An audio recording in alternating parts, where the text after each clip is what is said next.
Shalom saudara, apa kabar saudara? Saya berharap saudara sehat, penuh kasih, penuh sukacita, penuh damai sejahtera. Dan saya percaya saudara dalam perlindungan Tuhan yang sempurna. Haleluya, haleluya, haleluya. Amin, amin, amin, amin, amin. Nah saudara, hari ini kita akan belajar tentang sesuatu yang penting, dan itu keren sekali buat kita semua. Nah, mari kita lihat Alkitab kita, ya, dari kitab Yohanes, pasal yang ke-21, ayat ke-15, sampai dengan ayat yang ke-19. Demikianlah firman Tuhan. Sesudah sarapan, Yesus berkata kepada Simon Petrus, "Simon, anak Yohanes, apakah engkau mengasihi aku lebih daripada mereka ini?" Jawab Petrus kepadanya, "Benar Tuhan, engkau tahu bahwa aku mengasihi engkau." Kata Yesus kepadanya, "Gembalakanlah domba-dombaku."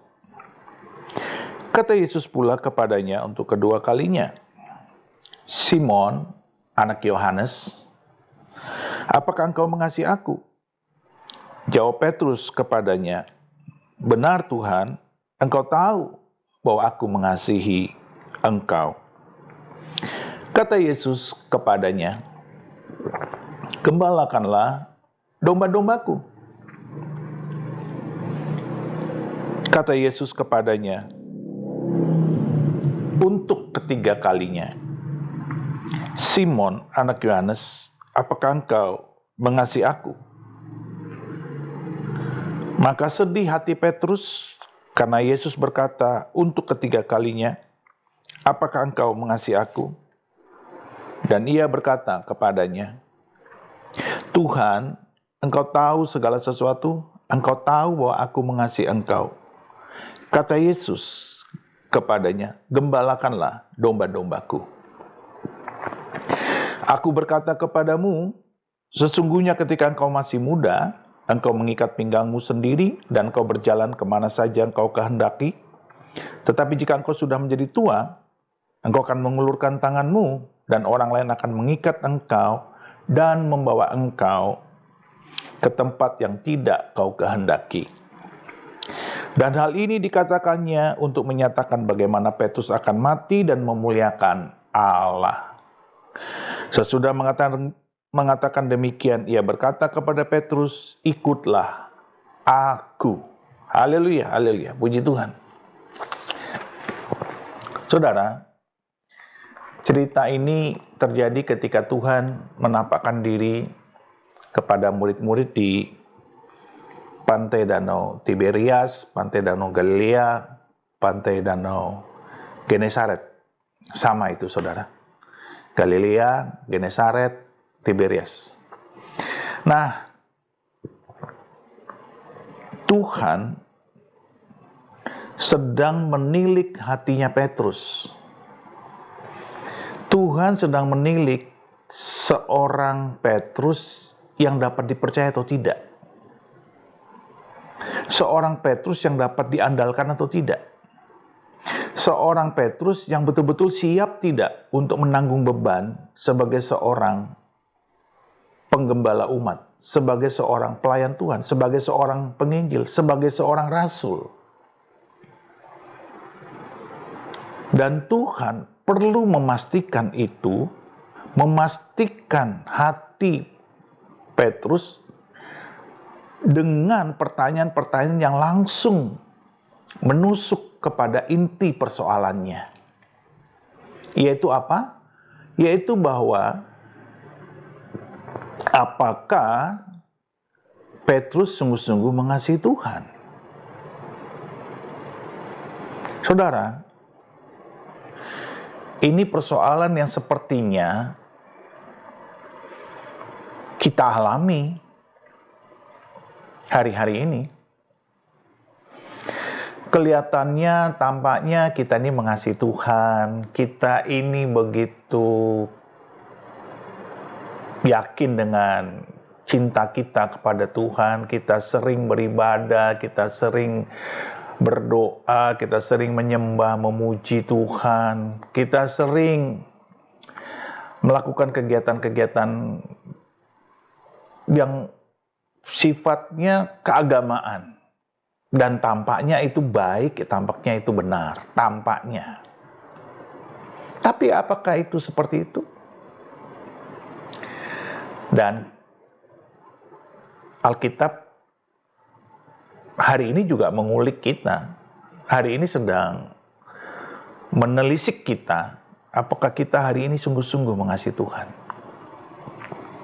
Sebab apabila kita tidak sungguh-sungguh mengasihi Tuhan, maka kita tidak akan siap, maka kita tidak akan kuat, maka kita tidak akan sanggup mengemban tugas yang Tuhan telah sediakan bagi kita.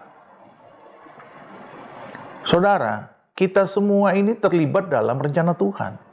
Kita diciptakan Tuhan bukan hanya untuk diri kita sendiri, bukan hanya untuk sekedar hidup, bukan hanya untuk sekedar ada, bukan hanya untuk berkeluarga, menikah, punya istri, punya anak, bukan hanya untuk mengumpulkan harta, bukan hanya untuk hal-hal yang duniawi. Kita ini diciptakan Tuhan untuk tujuan-tujuan mulia. Karena di dalam rumah Tuhan itu ada perabot yang mulia, ada perabot yang tidak mulia. Tetapi saya mau saudara dan saya adalah untuk perabot yang mulia.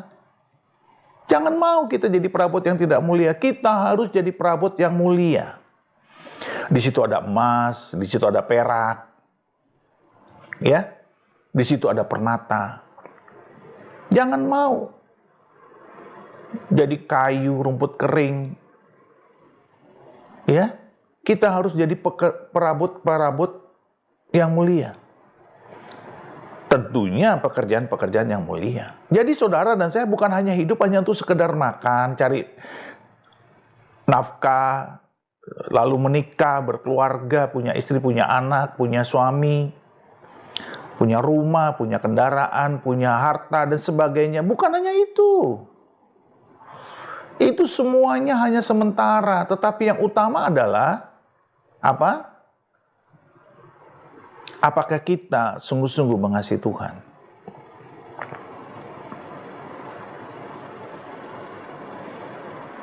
Ketika Tuhan bertanya kepada Simon Petrus, apakah engkau sungguh-sungguh mengasihi aku? Simon dengan gagahnya bilang, iya Tuhan, aku mengasihi engkau. Pede banget, yakin banget.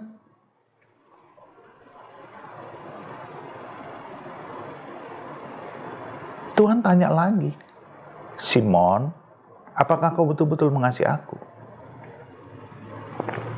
Lebih daripada mereka ini. Mereka ini bisa di situ adalah para murid yang lain, bisa juga ikan-ikan yang baru saja ditangkap oleh para murid. Yang begitu banyak. Sampai jaringnya tetap kuat walaupun ikan itu begitu banyak. Di situ dikatakan, maka kata Yesus kepada mereka, tebarkanlah jalamu di sebelah kanan perahu, maka akan kamu peroleh. Lalu mereka menebarkannya dan mereka tidak dapat menariknya lagi karena banyaknya ikan.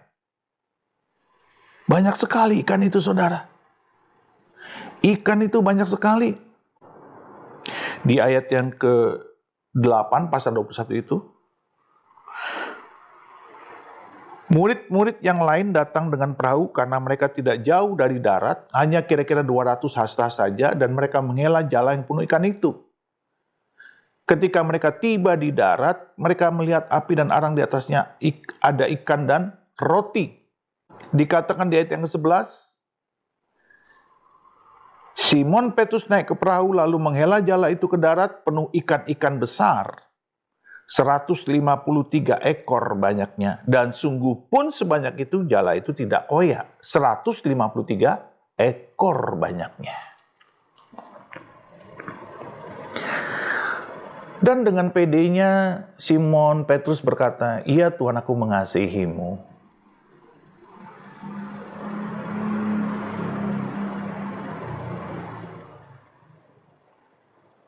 Tuhan sedang mengulik hati kita, apakah kita sungguh-sungguh mengasihi Dia. Tuhan ingin tahu di dasar lubuk hati kita yang paling dalam, apakah kita sungguh-sungguh mengasihi Dia.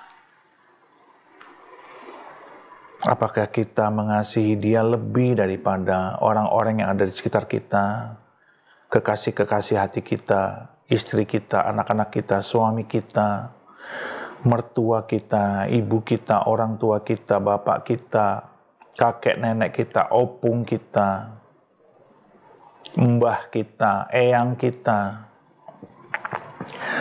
engkong kita, kokoh kita, cici kita, ataukah harta kita, uang kita, rumah kita, mobil kita, semua yang kita miliki.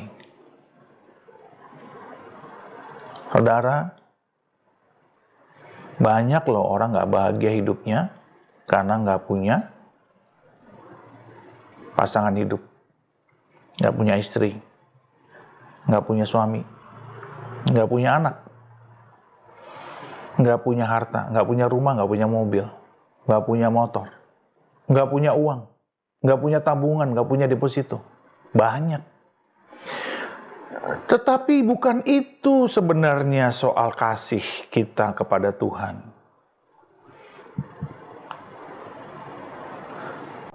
Soal kasih kita kepada Tuhan itu adalah, apakah kita sungguh-sungguh mengasihi Tuhan kita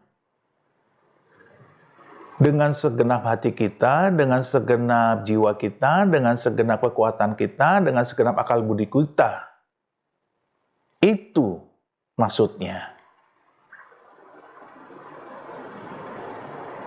Kalau mengasihi Tuhan dengan segenap hati, dengan segenap jiwa, dengan segenap akal budi, dengan segenap kekuatan, itu kan berarti mengasihi Dia, mengasihi Tuhan, dengan seluruh keberadaan kita.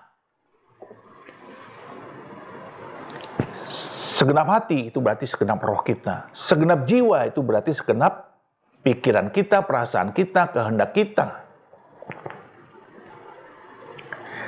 Segenap kekuatan itu berarti uang kita, materi kita, apapun yang kita punya. Jadi kalau kita mau aman di dalam Tuhan, janganlah meletakkan kasih kita didasarkan atas kita punya harta atau tidak, kita punya istri atau tidak, kita punya suami atau tidak, kita punya anak atau tidak. Walaupun sesungguhnya Allah kita Allah yang mengasihi, pasti memberkati. Allah yang mengasihi dan memberkati pasti memberi apa yang kita butuhkan, apa yang kita perlukan. Tetapi janganlah itu menjadi suatu dasar buat kita mengasihi Allah atau tidak mengasihi Allah. Jadi mengasihi Allah itu adalah betul-betul kita mengupayakan segenap hati kita, segenap jiwa kita, segenap kekuatan kita, segenap akal budi kita hanya kepada Tuhan, hanya untuk Dia. Nggak boleh lebih dari itu.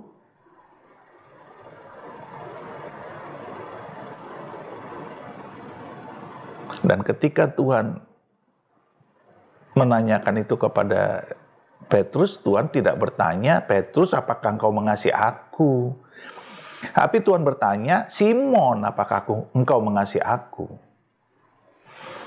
Karena apa? Karena Simon itu identik dengan kelabilan.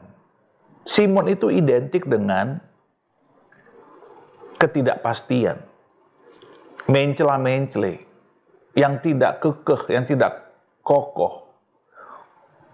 Maka dia bertanya, Simon, Simon, Simon, sampai 3 kali.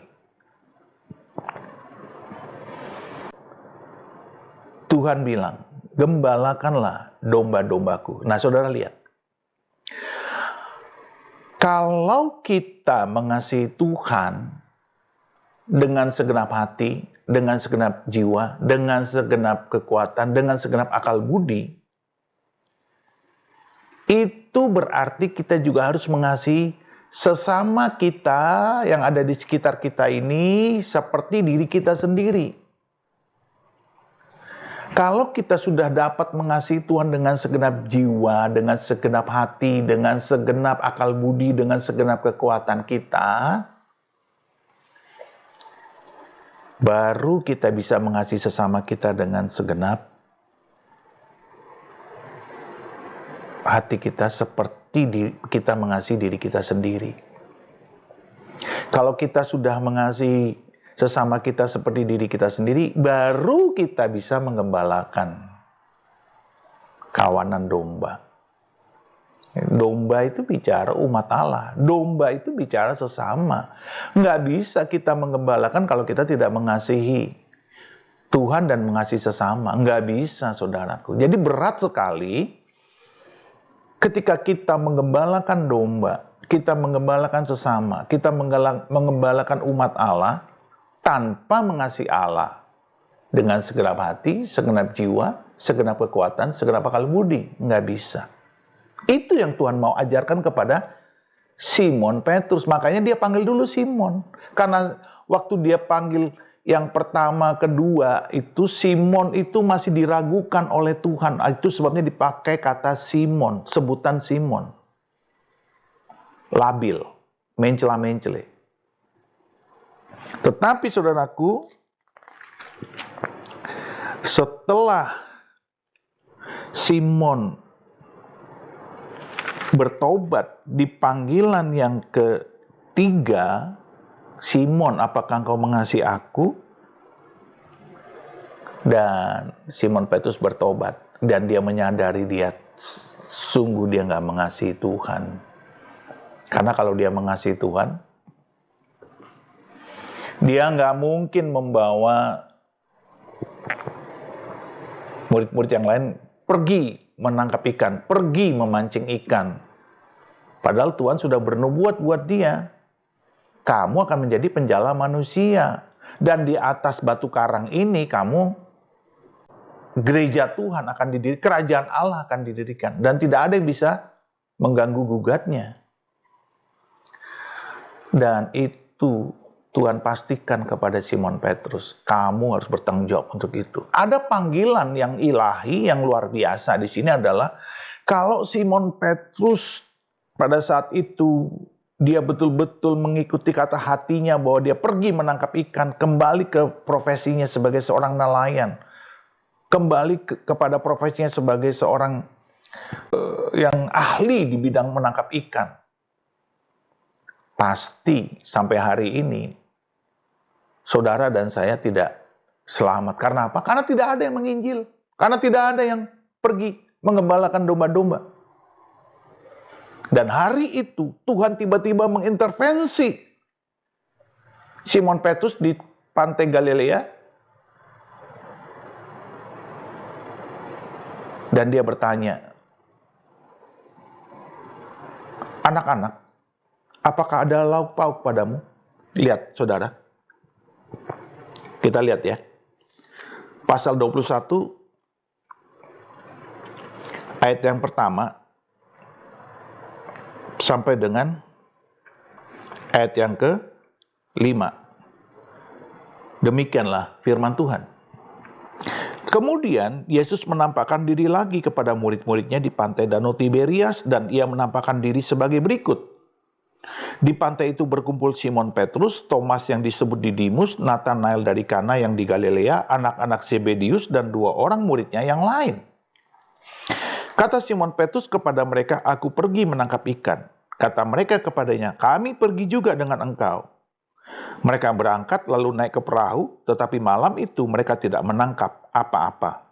Ketika hari mulai siang, Yesus berdiri di pantai, akan tetapi murid-murid itu tidak tahu bahwa itu adalah Yesus. Kata Yesus kepada mereka, "Hai anak-anak, adakah kamu mempunyai lauk pauk?" Jawab mereka, "Tidak ada." Wow. Tiba-tiba Tuhan mengintervensi dan Tuhan datang di tepi pantai Tiberias, di pantai Danau Galilea, di tepi pantai Genesaret. Tuhan ada di situ tiba-tiba. Tuhan kalau mengintervensi pasti ada tujuannya. Tuhan mengintervensi hidup kita pasti ada maksudnya. Tuhan mengintervensi hidup kita pasti ada perbuatan baik, pertolongan yang akan Tuhan lakukan buat kita. Supaya arah jalan kita tidak menyimpang, supaya arah jalan kita tidak melenceng. Dan itu Tuhan lakukan kepada para murid, terutama kepada Simon Petrus. Karena dia sebagai pemimpin. Bayangkan saudara, kalau hari itu Tuhan tidak mengintervensi Simon Petrus dan para murid, kita hari ini belum selamat. Karena tidak ada yang pergi menginjili, tidak ada yang pergi mengembalakan, tidak ada rasul-rasul. Karena mereka akhirnya menjadi seorang nelayan, bukan menjadi seorang pemberita Injil. Inilah Tuhan kita yang keren, saudara. Waduh, saya sampai terharu, mau menangis rasanya. Kalau Tuhan tidak mengintervensi pada saat itu di tepi pantai Tiberias, di tepi pantai Danau Galilea,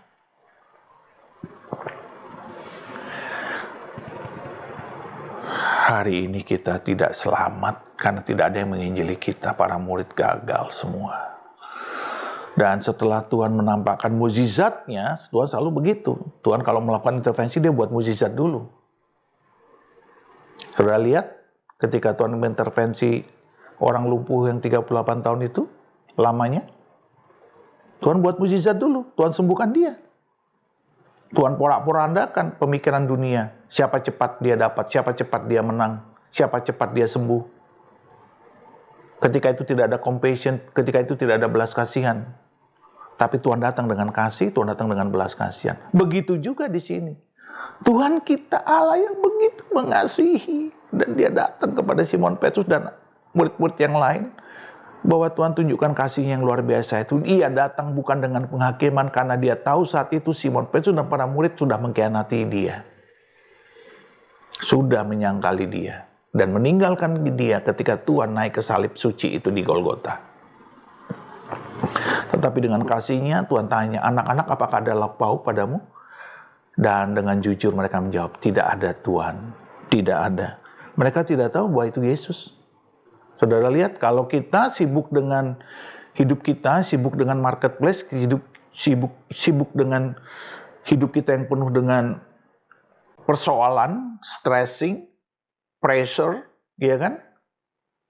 Kita lupa ada Tuhan. Kita lupa bahwa Tuhan itu masih bekerja. Kita lupa bahwa Tuhan itu hidup, bahwa Tuhan itu begitu mengasihi kita, bahwa Tuhan itu ada dan dia selalu memperhatikan kita dan dia siap tolong kita.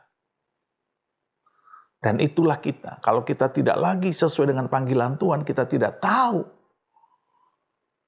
Tuhan itu ada dan dia beserta kita. Karena kalau kita tidak merasakan Tuhan, ya berarti kita tidak mengasihi Tuhan dengan segenap hati, tidak mengasihi Tuhan dengan segenap jiwa, tidak mengasihi Tuhan dengan segenap akal budi, tidak mengasihi Tuhan dengan segenap kekuatan kita. Kita tidak merasakan dia. Dan itu yang dialami para murid. Makanya waktu itu Tuhan bertanya kepada Simon Petrus, "Simon, apakah engkau mengasihi aku?" Sampai 3 kali. Dan yang ketiga, puji Tuhan, Simon Petrus sadar bahwa dia betul salah dan tidak mengasihi Tuhan. Dan akhirnya dia bertobat, dia bilang, "Tuhan, kau tahu hatiku." Dan ketika dia berkata, "Tuhan, kau tahu hatiku," Tuhan memulihkan hatinya. Jadi pemulihan itu tidak cukup saja dengan mukjizat, saudara. Ya, Tuhan memulihkan kita ketika Tuhan mengintervensi hidup kita, itu tidak cukup hanya dengan mukjizat. Dia memberkati kita, memberikan kita makan, memberikan kita pekerjaan, memberikan kita masa depan, memberikan kita rumah, memberikan kita semua yang kita perlukan, yang kita butuhkan. Bukan hanya itu nggak cukup. Harus ada kata-kata Tuhan, firman Tuhan yang menjadi rema dalam hati kita dan kita tertemplak dan kita bertobat. Dan itu dialami oleh Simon Petrus. Karena saya juga banyak melihat, kita juga banyak melihat, banyak orang disembuhkan Tuhan, banyak orang diberkati Tuhan dengan kekayaan, dengan materi, tapi tidak mengasihi Tuhan dengan sungguh-sungguh. Hari-hari ini berapa banyak orang mengkomplain gereja berkat, gereja kesembuhan, gereja. Ya saya juga sedih, walaupun sebenarnya bukan itu intinya. Orang menggugat gereja berkat, gereja kesembuhan, tapi kita nggak mengasihi Tuhan yang disembuhkan, yang diberkati dengan sungguh-sungguh kepada Tuhan. Nah, itu introspeksi buat kita, itu kritik buat kita. Karena kalau kita sudah ditolong Tuhan, ya, saudara ingat pengajaran saya yang lalu, ya, mungkin saudara bisa buka lagi tentang si lumpuh yang 38 tahun itu. Ketika dia disembuhkan Tuhan, dia mengalami perjumpaan pribadi dengan Tuhan itu bukan pada saat dia disembuhkan. Dia mengalami perjumpaan pribadi dengan Tuhan itu ketika Tuhan ketemu dia di bait Allah, lalu Tuhan bilang, jangan berbuat dosa lagi, supaya yang buruk jangan terjadi padamu. Dan inilah yang terjadi pada murid dan Simon Petrus. Yaitu apa? Bukan mukjizat itu yang membuat para murid itu mengalami pembaruan, turning point, pembalikan tujuan hidup, tetapi ketika Tuhan bicara secara pribadi kepada mereka semua. Dan itu yang membuat Simon Petrus bertobat. Apakah engkau mengasihi aku? Karena mengasihi aku tuh, mengasihi Tuhan itu, kata Tuhan, harus dengan segenap hati, segenap jiwa, segenap kekuatan, segenap akal budi. Itu harus betul-betul powerful, penuh. Tidak setengah-setengah, tidak asal, tidak kaleng-kaleng, tapi betul-betul real, sungguh-sungguh. Dan itu menemplak Simon Petrus dan kawan-kawannya yang lain. Karena kawan-kawan yang lain pasti dengar perkataan Yesus itu. Dan ketika Tuhan bilang, gembalakanlah domba-dombaku, artinya apa? Kalau kamu tidak mengasihi aku dengan segenap hati, kalau kamu tidak mengasihi aku dengan segenap kekuatanmu, kalau kamu tidak mengasihi aku dengan segenap akal budimu, kalau kamu tidak mengasihi aku dengan segenap jiwamu, kamu nggak akan bisa mengasihi sesama seperti dirimu sendiri. Karena kamu pasti akan egois. Kamu akan nggak akan kuat menggembalakan domba-dombaku. Nggak akan kuat kamu menghadapi manusia-manusia sesamamu yang lemah, yang menderita, yang nggak beriman, yang mungkin hidupnya selengean, yang hidupnya selebor, yang hidupnya nggak benar, yang hidupnya dalam lembah kekelaman, yang dalam dosa, dan sebagainya, dan sebagainya, dan sebagainya. Karena dunia ini penuh dengan kejahatan, dan engkau harus melawan itu semua dengan kasih kepadaku dan dengan kasih kepada sesama, seperti dirimu sendiri. Itu Tuhan mengajarkan kita pada malam hari ini. Harus ada perjumpaan pribadi. Turning point tidak terjadi tanpa perjumpaan pribadi dengan Tuhan. Dan ketika perjumpaan pribadi itu terjadi adalah ketika saudara dan saya bertemu dengan firman Tuhan. Ada rema yang kita alami dari firman Tuhan ini. Dan rema itu membangkitkan iman kita, membangkitkan pengharapan kita, membangkitkan kasih kita kepada Tuhan dan kepada sesama. Jadi saudara lihat, Simon Petrus dan murid-murid yang lain merasa bahwa apa yang mereka lakukan dengan menangkap ikan kembali, mengalami profesi seperti dulu kala, itu adalah baik, itu adalah benar. Tetapi Alkitab berkata apa? Ada jalan yang disangka lurus, tetapi ujungnya kepada maut. Ada jalan yang disangka lurus, tetapi Tuhanlah yang menguji hati. Jadi ketika Simon Petrus dan para murid beranggapan jalan dia sudah lurus, jalan dia sudah baik, tetapi Tuhan yang menguji hati. Makanya Tuhan tanya, Simon Petrus, apakah kau mengasihi aku? Simon, apakah kau mengasihi aku? Simon. Padahal Tuhan bilang kan, kamu harusnya jadi Petrus. Tapi hari ini aku bertanya kamu, karena kamu Simon nih. Karaktermu masih belum stabil, kamu masih labil nih. Aku belum percaya sama kamu. Kamu belum dapat diandalkan. Makanya aku panggil kamu Simon. Nah, setelah itu terjadi turning point pertobatan.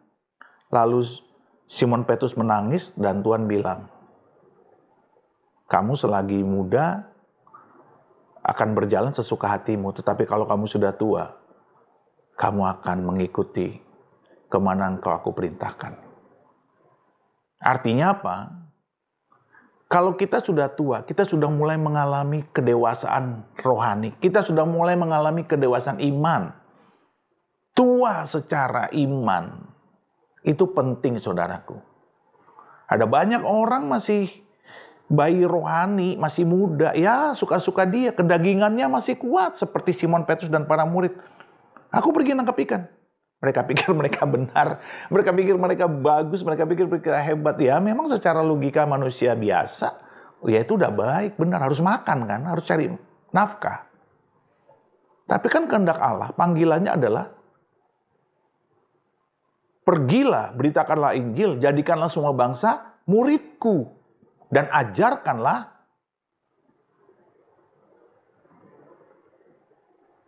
seperti yang sudah aku ajarkan kepadamu.